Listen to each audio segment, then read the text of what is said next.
Peter Parker has had it rough the past few months, moving away with his wife only to be brought back to New York.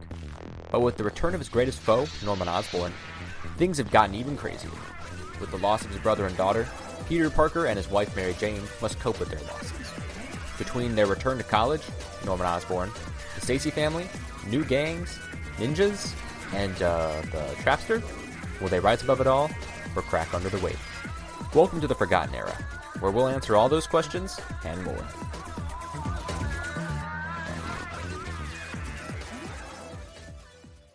Hello, everybody, and welcome back to the Forgotten Era podcast. It's me, Ethan. And if you're listening to this when it comes out, I want to thank you for joining me for week 2 of weekly episodes. Today, I am by myself. I have no co-hosts. I was trying to get something set up, but it just didn't end up working. So you're stuck with me.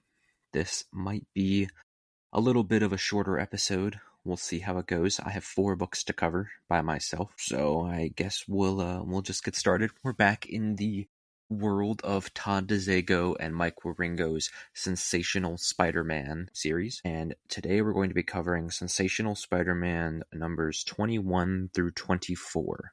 So everything leading up to Spider Hunt. These stories, 21 through 23, were written by Todd DeZago and co-plotted by Mike Wieringo.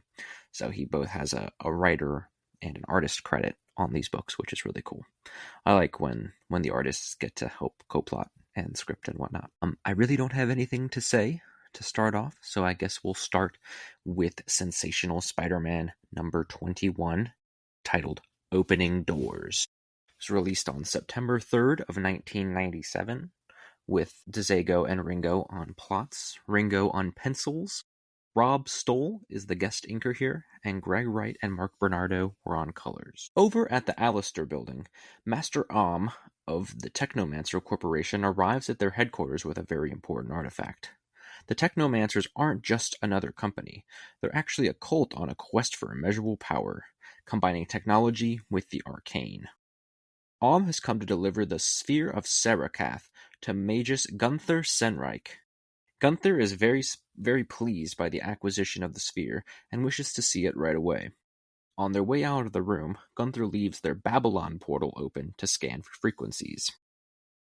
In Queens, a very tired Peter is returning home for the day. Before he can go in his usual window, though, his spider sense goes off. Their creepy new neighbor, the little girl, is ominously staring right in the direction of Pete and MJ's room. So, to avoid her, Peter goes in through the attic. The attic he hasn't been up in since that day with Ben in Revelations. It's here we see a really sweet tribute to Ben, with Pete finding the Prince and the Pauper book and the game of Battleship the two brothers enjoyed so much, with Peter ending by saying, "God, I miss him." In classic Sensational fashion, we get an interlude. Back with the Technomancers, something weird is going on in the portal lab. 2 poor guards go to check it out and are attacked by mysterious creatures. End interlude. At the Bugle, Peter's being lectured by Robbie about letting some photos slip away. Robbie's been under a lot of pressure with Jonah in the hospital and his marriage being affected by everything.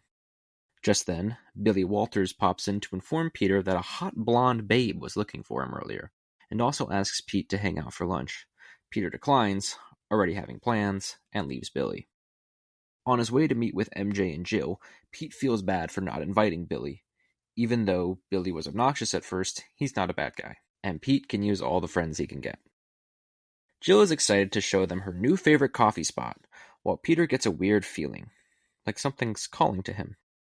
Anyway, they finally make it to their destination, and Jill introduces, in quotes, the Parkers to the daily grind. In Forest Hills, the neighbors finally introduce themselves to Aunt Anna. They are Ellen and Hope Hibbert. Ellen has to leave for work, but her daughter Hope's bus hasn't arrived yet for school. Ellen asks Anna if she'll wait with Hope, and Anna is happy to. We also learn here that Hope is deaf. Heading into Interlude 2, Gunther and Om are admiring the sphere when they are interrupted by one of their deformed lackeys. The portal opened, and something came through. Back at the grind, Shirley is ecstatic to see Peter and MJ again. She gives them both big hugs and says their lunch is on the house. Pete also speaks with Buzz, doing his usual normal newspaper reading, and drinking coffee. MJ makes sure to tell Shirley how much Ben loved her and loved working there. Jill feels a little crummy because it looks like her new cool place wasn't so new to them. Meanwhile, the Technomancers rush to the portal and are introduced to Buell, Gremlin Lord, Plasmage, and, hopefully at some point, God.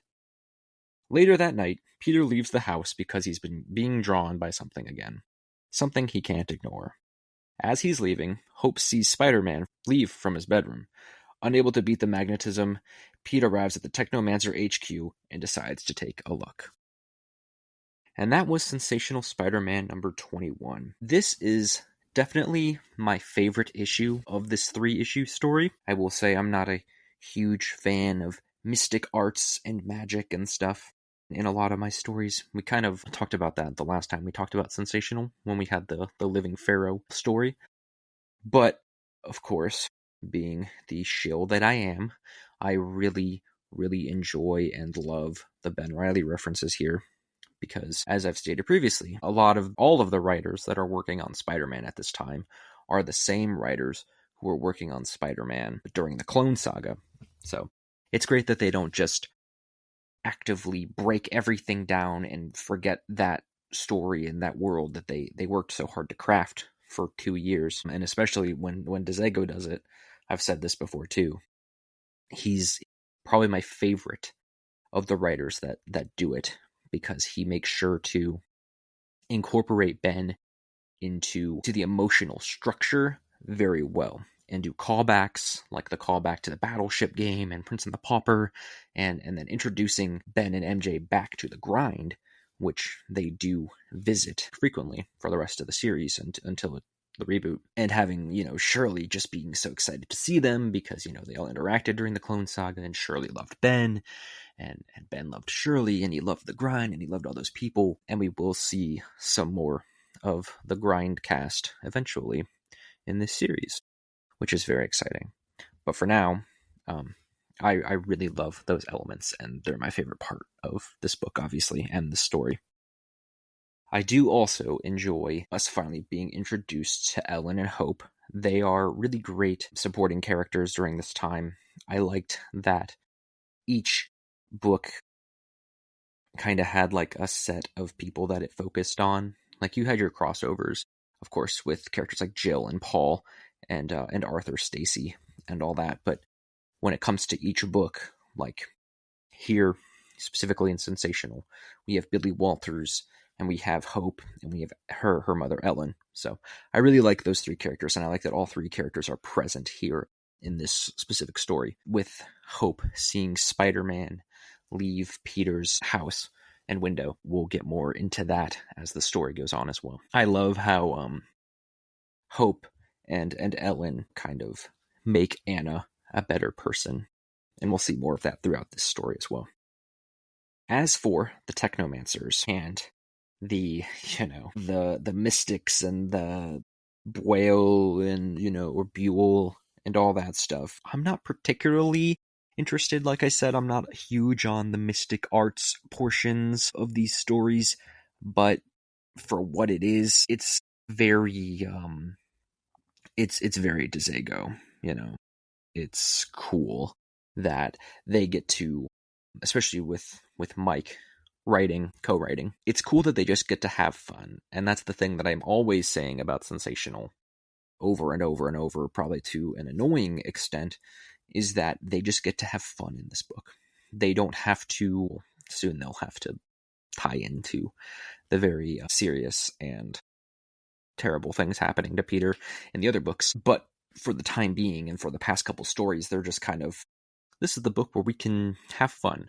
We can write stories about the Living Pharaoh. We can write stories about this demon lord that we made up, and bring in characters like Doctor Strange, who will appear next issue, and so on and so forth. So for that, I applaud this book. It's just personally, sometimes that those kinds of stories don't hit me the right way. So nothing awful, obviously, just personal preferences get in the way. And that's the beauty of comics, is how the comic, or how the book specifically speaks to you. As for this issue, if I were to put a number on it, I would give it an 8 out of 10. And a lot of that is because of the emotional structures and the callbacks. And Billy, I like seeing Billy and Peter interact. I love how Billy is so like happy-go-lucky, always wanting to hang out, always wanting to be a part of Peter's life and make connections with people. He's just really cool. He kind of reminds me of a little bit of like 90s Phil Urich, but to a not Green Goblin extent. So yeah, 8 out of 10 on that book is fantastic. I do, it's obviously above average. Really enjoyed this specific issue. All right. So we will move on now to Sensational Spider-Man, number 22, titled The Politics of Magic. This issue was released on October 1st of 1997 with the same creative team for writer, artist, and then we have Richard Case back on inks along with help from Scott Hanna, and Gregory Wright's doing colors again. Doctor Strange has recently gained his powers back after the War of the Seven Spheres and is meditating in the Sanctum Sanctorum. As his meditation continues, he senses something that dares to threaten all of reality. He quickly gears up and heads to find the source of the disturbance, the Technomancer headquarters. Once there, he meets with Spidey and removes the mystic barriers surrounding the building, revealing it has become a hellscape. Inside, Buell gives his short backstory. Once a simple nobleman, he craved power and sought out the dark arts. He became transformed and was banished by his local council. Since then, he has waited for the right moment to strike and get his revenge. With the location of the sphere found, the power drew him to this dimension, and he wants the sphere for himself. At the home of Billy Walters, Jonah shows up asking for Billy's help and discretion. Jonah trusts in Billy's skills as an investigator. Billy agrees to whatever JJ needs. Doc Strange tells Spidey about the power of the sphere and how it has turned the building into a melting pot of various realms. They need to retrieve the sphere and destroy the portal before their world is lost forever. Strange will use his power to prevent things reaching the outside, but Spidey will have to go in and get the sphere. Pete agrees, and they get to work. Over with Anna, she's agreed to babysit Hope while Ellen takes the night shift. Anna is informed that Hope has to practice her sign language, though she can read lips and write, so Anna takes initiative and asks Hope to show her how to sign, much to Hope's delight. Pete starts his journey into mystery, as Doc Strange joins him in his astral form. They fight through various dimensions and eventually come to where Buell is. Initially, Buell thinks Spidey is a sorcerer, but learns of Strange's presence, sending a monster to attack Strange's physical body. This leaves Buell. So, this issue is very Mystic Arts heavy, as will the following issue be. But, of course, I didn't mention it in the last issue. I should have, and we mention it every time. But man, Mike Wieringo's work on this book is unparalleled, dude. The way that he crafts these striking, emotional in the first issue, dark and scary and spooky, but still in his, like, typical cartoony, I'm saying that with quotes around it because sometimes I don't have a better way to describe it, but his more, like, loose and jumpy style is fantastic. You can definitely tell he's a gigantic Ditko fan, especially with, Spidey and Strange teaming up here. But like the character design of Buell, however you want to say it, is really gnarly. Like even and same with his like little like demon gremlin guys. He's just very striking and has a very menacing presence and piercings and a metal eye and like this beautiful purple, black, red outfit with big gauntlets and just stuff like that. And especially when we get to them hopping through dimensions and stuff in these various issues, it's very striking. Especially, I mean, this art team works so well together. When you have Ringo and Case and Greg Wright on colors, it's just this beautiful synergy that I can't imagine anybody else doing this type of story at this time. I like how, Billy and Jonah have their little interlude side plot here. And I love Billy looks so absolutely, 90s hip cool, and he looks a lot like Ben Reilly, and I mean we get that later, especially because there was this whole mix up where people were throwing around this one page People thought that Billy was Ben, but I really like how Billy looks, and they draw him so well. But yeah, all the demons, all the cool gnarly like colors and flashing and crackle and all that stuff. Spidey fights these like giant snow snakes in the middle of this issue when he's hopping through dimensions, and everything's like a cool blue turquoise, like grayish, like beautiful snowscape, and these giant horrific snakes come to attack. It's just a very very striking image and very enjoyable visibly, even if like I'm not a gigantic fan of the plot being told, which is okay. You don't have to be. But, all the Spidey action, if you've seen a Ringo Spidey book, it's all here, everything you want. The thwips, the jumps, the acrobatics. There's this great page, or this great panel, where Pete is, like, sliding while shooting web, and it looks like he's, like, skating on the ground with his feet, with the motion in the back. Astral form, Strange.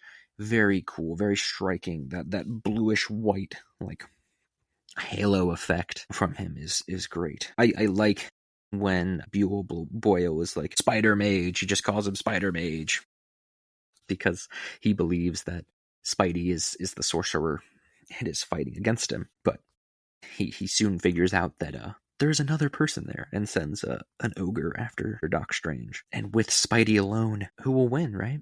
We never know who's going to win. It was a good issue. It's again, not my personal cup of tea in terms of, the mystic arts and stuff, but you can really tell and appreciate that these guys are just having the best time ever on this book all the time. They're always having fun.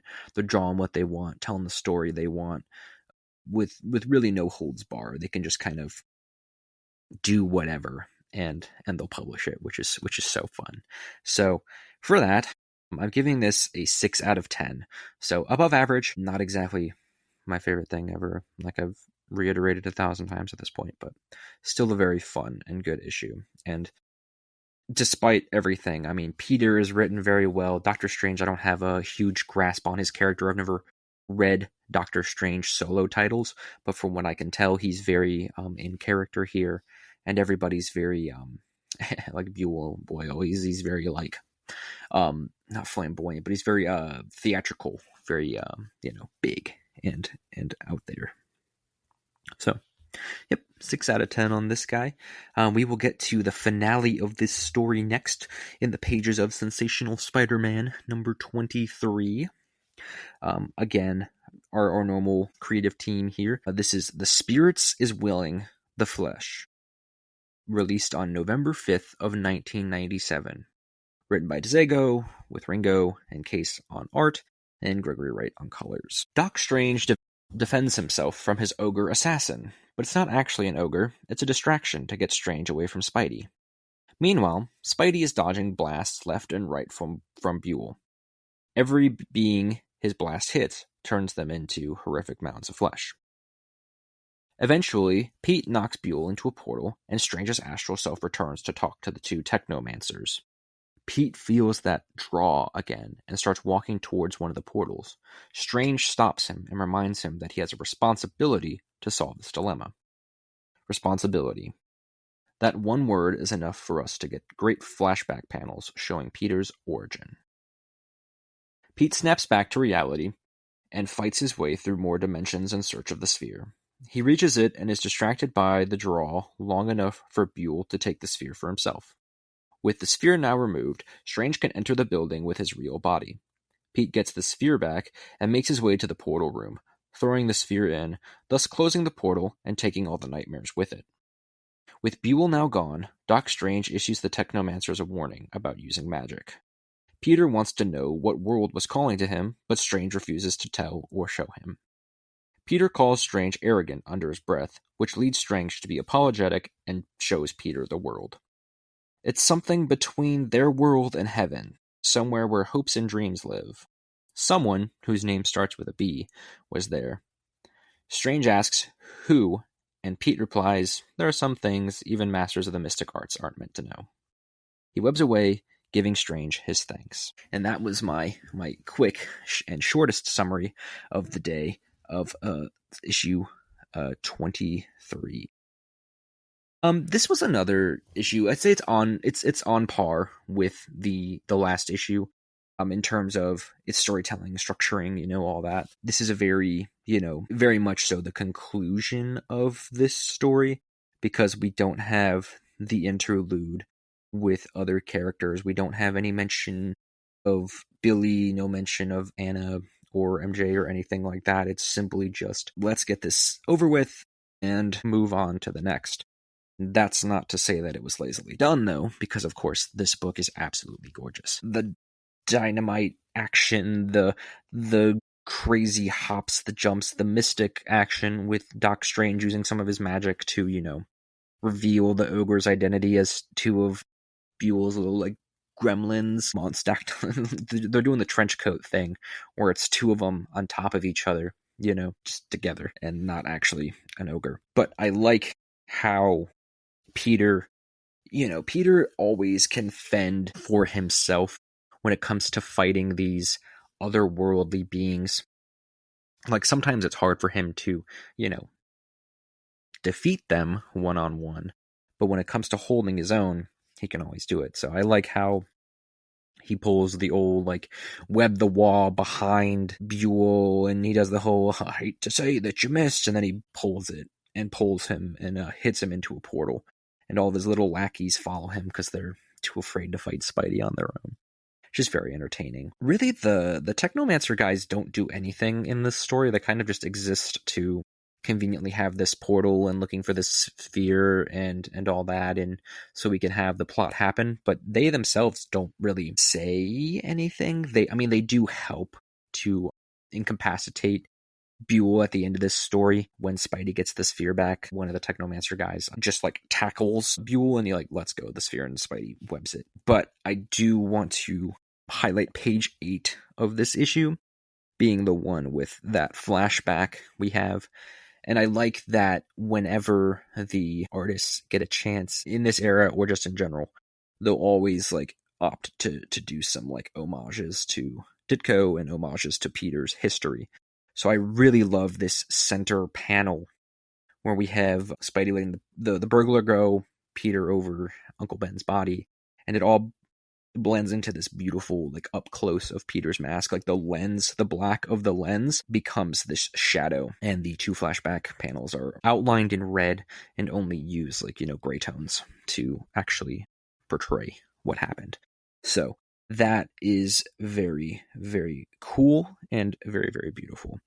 Just to have that center layout, I guess it's not a panel, it's more of a layout. It has a poster or a wallpaper on a computer would be perfect. But besides that, we get more of Peter going through several different dimensions. There's a sand dimension. Looks like he goes to hell.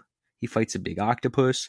And then he visits the Tiny Toons dimension, where you literally have a little Daffy Duck and Porky Pig type of stand-in characters for that, which is pretty entertaining. I like that because was that still semi-relevant at the time? I would assume so. At least Looney Tunes in general was.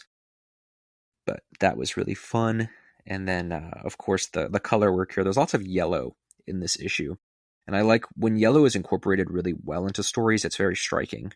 It's such a in-your-face color that when it's used well and accents everything, it's really fun time. And I wonder, we wonder, who did Peter see in that other dimension? Whose name starts with a B? Who's someone that he lost and would love to see again? I don't know. There are two different Bens. Probably Riley, because he doesn't usually call, Uncle Ben, he says Uncle Ben. But I don't know. I guess that's a mystery that we'll never learn the answer to. The other thing I will say about this specific issue is that it has the dedication to Mark Gruenwald, who was a very major figure at Marvel and just in the comic sphere in general, and he passed around this time in history. So that was a very nice tribute that Todd put at the end of this issue. So that's another thing to add. As for ratings on this issue, I am also giving this one a 6 out of 10. Like I said, very on par with the last one. Not a bad issue by any means, just a story that I'm happy to be through with. Beautiful art, great story, great character work, great emotional pull and emotional moments. Just that mystic stuff that I'm not like crazy about. And now, dear listeners, we get to the finale of our episode here. We've almost hit half an hour. See how quickly this goes when I don't have anyone to riff off of? It's okay, though. I am very... I'm okay with this one being a little bit shorter. We've got some long ones planned in the future, the near future. So, next is not our traditional creative team. This is Sensational Spider-Man number 24, titled A Christmas Story. This was released on December 3rd of 1997, written by Todd DeZago, but now we have art. We have pencils by Todd Knock and inks by Andrew Hennessy, and then Greg Wright on colors still. And I will say, I haven't mentioned the covers at all this issue. I might go back when I'm done discussing this issue and go over the Technomancer story covers. But man, I really love this specific cover by Todd Knock. I like his style at this time. He's in that Young Justice era of artwork. So it's very natural to go from Ringo to Knock. So I very much love the work on this cover. You have the Christmas trade dress. It's, the stroke on the letters is green and the drop shadow is red. So it's that perfect Christmas thing with like holly and Christmas trees everywhere.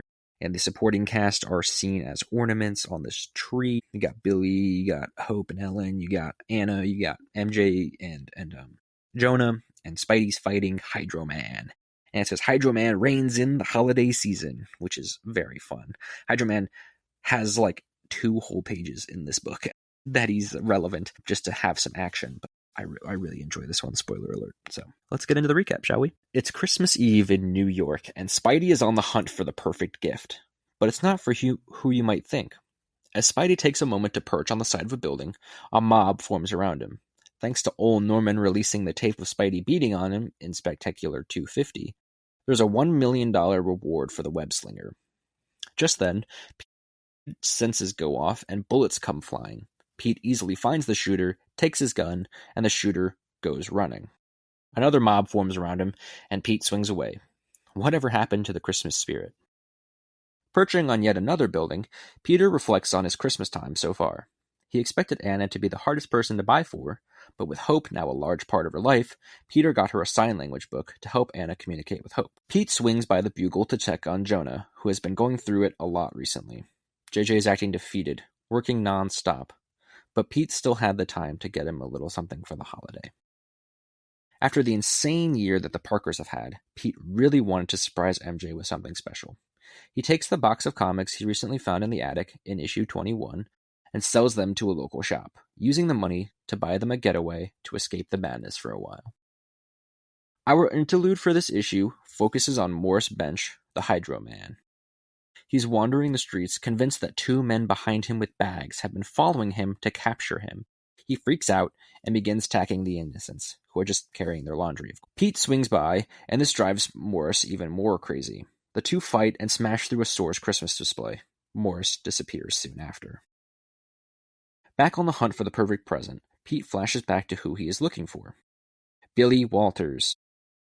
He's grown to really like and appreciate Billy, and Billy surprised Peter with a gift of his own. Billy's been wanting to do a story on Spidey, and wanted some pics from Pete to get it started, because Billy thinks Spidey rocks. Pete continues to search for the perfect gift until he realizes what he's been missing: the Christmas spirit.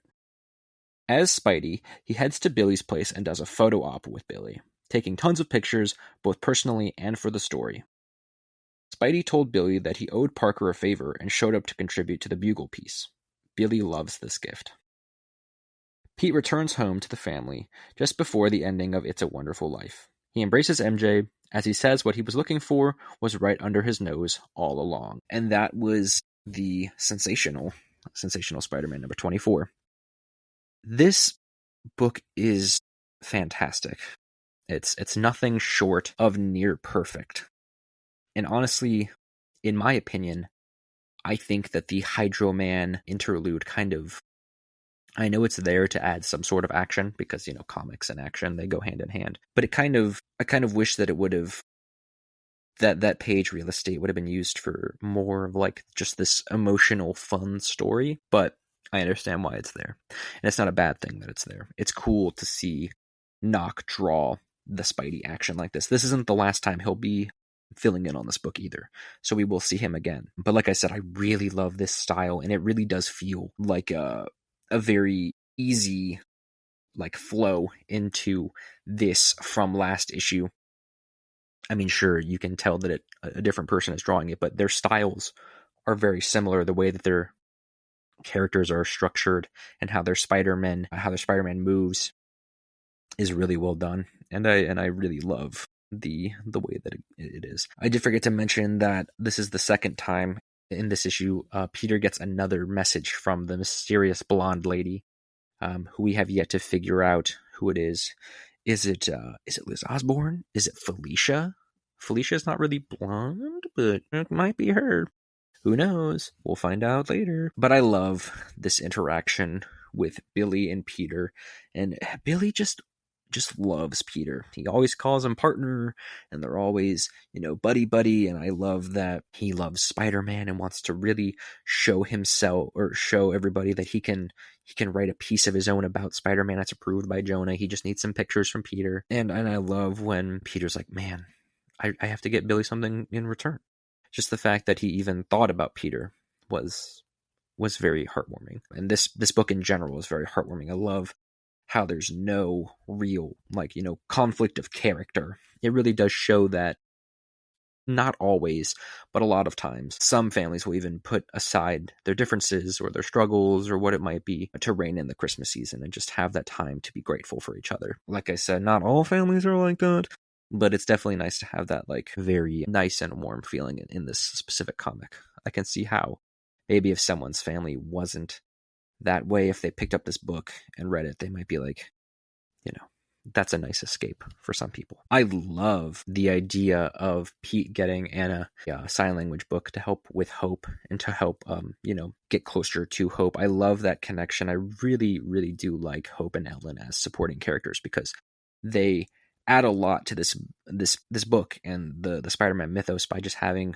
fun next door neighbors that they can interact with and have good times with. Like, it gives Anna something to be distracted, I say, for lack of a better term, with, and just really gives her someone to latch onto emotionally while Peter and MJ can do their own thing, and whatnot. And of course, Peter getting MJ a getaway was also very kind. And yes, like I said, I really enjoy Peter's gift to Billy, since he knows that Billy is a massive Spider-Man fan and wants these pictures for a story, showing up and embracing the Christmas spirit and, giving himself for the greater good and to make someone smile, to make someone happy, is just really great. It's so Peter Parker. It's perfect. And I love when you see all the Polaroids they took together. They're posing like muscle men, and Spidey's upside down, and Billy's got his arm around him, around his neck, and I don't know, they're just having a grand old time. And I think it's really great, especially the way that they're drawn. It's really something special. Nock's Spider-Man action, like I said, and the way that he moves is very reminiscent of the way that Waringo does it, but it's in its own unique way too, because there's this really great swinging image on page 18 of this book where I'm just like, damn, that is extremely hard images, as the young people say. And even on page 21, you have this great swinging image as well, and also Peter looking up into the stars, both in the Spider-Man costume and then the panel next to it is him as Peter Parker. I think that's just really great. And when they all come together at the end to finish A Wonderful Life, and Pete holds some mistletoe over Mary Jane and gives her a kiss while Hope is asleep on Ellen's lap, and everybody's happy and everybody's merry, and it's just the perfect way to round out this book and honestly this episode. So even though it is October, it is very much not Christmas time. It is to some people. People start really early with that Christmas celebration stuff. This was a very fun and charming book to read at this time. And I like that the last page says, wishing you the happiest of holidays from all of us here at Sensational. Todd, Andrew, Kiff, Greg, Matt, Ralph, and Bob. Mike and Rich, too. And you have Spidey in a little Santa hat as the little corner circle. And that's it. I give this issue a 9 out of 10, my highest rating for this episode, because just wow. I don't know if you can tell by the way I've been gawking about it for probably like 10 minutes, but I really, really love this book. It's something great. I will say this issue is where the Sensational Spider-Man by Todd DeZago and Mike Wieringo trade paperback ends. That is because they did release Identity Crisis. Spider Hunt Identity Crisis had 2 separate trades, so that would continue Sensational Spider-Man. I wish those issues were included in here, because the Revelations issues are, but I guess they were like page space and yada yada. They didn't want to do it that way. So if you have that trade, this is the last book in that trade before it gets to the extras. But since it is a trade, that means you can read all of these books officially on Marvel Unlimited or purchase them on Marvel's digital storefronts, and you don't need any additional help until there's only 3 issues that are missing from Sensational that haven't had official scans and aren't available on Marvel Unlimited. So, which is very convenient because this series is really special. All of these books are really special, but Sensational is like it's just a feel good book. It always is a feel good book. In a way, you just see the art and the dialogue and the way that everything comes together. And even if you don't love what's happening in the plot per se, you're still having a great time reading it. I guess Matthew wouldn't agree because of the Savage Land, which obviously, if you've seen the episode, you know he really did not enjoy. I thought it was okay. I think I gave that overall story a 6 out of 10, which is kind of the same as, this story, the one with the Technomancers and the Gremlin Lord. But overall, really enjoyed reading these books. Going back to them is always a treat. If you'd like to read them for yourself, like I said, feel free to pick up the Spider-Man by Todd DeZago and Mike Wieringo trade paperback, or check them out on Marvel Unlimited, or, any digital comic book storefront. They'll be available there for you to read. Thank you so much for listening to this episode of the Forgotten Era podcast. I've really appreciated, all the feedback and whatnot from people from last week's episode, as well as everybody looking forward to stuff in the future. The Clone Saga episode is officially scheduled to record on November 10th, so we're under a month away from that. That'll be very fun. Still to be decided how it's going to be structured. I believe we're going to set up a voicemail box so that we can get some callers, or we can get messages. You can call and leave a message, and we can play them on the podcast if you want to. I'll probably also do some text stuff where I'll be like, shoot me a PM if you want me to read your message, or tell me your favorite story in the Clone Saga, and I'll let you know, or I'll read it on the show, something like that. But next week we will be covering the Amazing Spider-Man 429 through 431. So it'll be a shorter episode. It's only 3 issues instead of 4, but that's okay. And it'll be the filler issue of Peter versus the Absorbing Man, and Titania, I believe, is also in that issue. That sounds right. And then the Cosmic Carnage story with Carnage and Silver Surfer and Joe Robertson and all that stuff. That'll be a fun one. Gonna have a guest that I've never had on the show before and never actually talked to, voice to voice. So that'll be a good time for everybody involved. So feel free to follow me on social media at Batchery for Clone Saga and updates on this podcast. Check out Project Rescan if you'd like to read some of the books that aren't available on Marvel Unlimited. And thank you so much again for listening, and we will catch you on the next episode. Bye.